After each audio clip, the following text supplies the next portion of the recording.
रात अमावस्या की थी। जंगल के बीचों बीच एक खुला मैदान था जिसे तांत्रिक कामवेदी कहते थे। वहां केवल वही आता था जो स्वयं को मिटाने को तैयार हो। कमवाली उस वेदी के बीच खड़ी थी। उसका शरीर अब धुएं से नहीं, आग से बना लगता था। हर अंग से लपटें उठ रही थीं, मगर वो जल नहीं रही थी, वो भोग रही थी। राघव धीरे धीरे उसके पास आया। अब उसमें कोई विरोध नहीं बचा था, ना ओसीडी की घबराहट, न तर्क की परछाई, बस एक अग्नि जो बुझने का नाम नहीं लेती। क्या अब मैं तैयार हूं? उसने पूछा। कमवाली ने उसके गाल पर हाथ रखा। उसके नाखून लहू में रंगे थे। अब नहीं, अब तो तुम खुद देह बन चुके हो राघव। फिर उसने अपने वस्त्र उतारे नहीं, वह उन्हें उतार नहीं रही थी।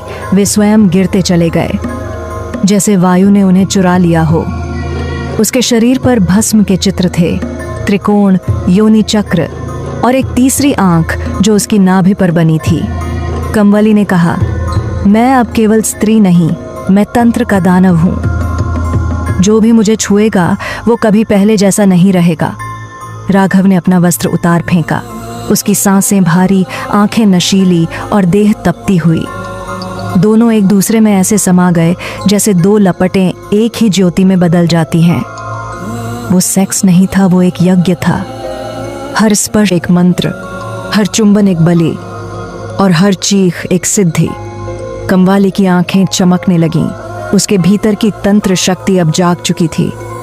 तुम अब देह नहीं रहे राघव, तुम अब मेरा साधक नहीं, मेरा उपकरण हो। सुबह की किरणें आईं, लेकिन जंगल में कोई उजाला नहीं था। कमवाली अब मौन थी, उसका शरीर शांत, चेहरा निर्विकार। राघव की आंखें अधखुली थीं। उसका शरीर अब भी कांप रहा था, लेकिन भीतर कोई हलचल नहीं बची थी। ये क्या हो गया? उसने पूछा। कमवाली झुकी और उसके कान में फुसफुसाई, तृप्ति वही होती है जो त्रास देती है। तुम अब मुक्त नहीं हुए राघव, तुम अब मेरे भीतर हो, हर उस पुरुष की तरह जिसने कामना से मेरी पूजा की और फिर खुद में ही डूब गया। राघव चीखा, मगर आवाज बाहर नहीं आई। उसका शरीर अब धीरे धीरे पत्थर बनने लगा था। मांस, हड्डी, लहू सब जम रहे थे।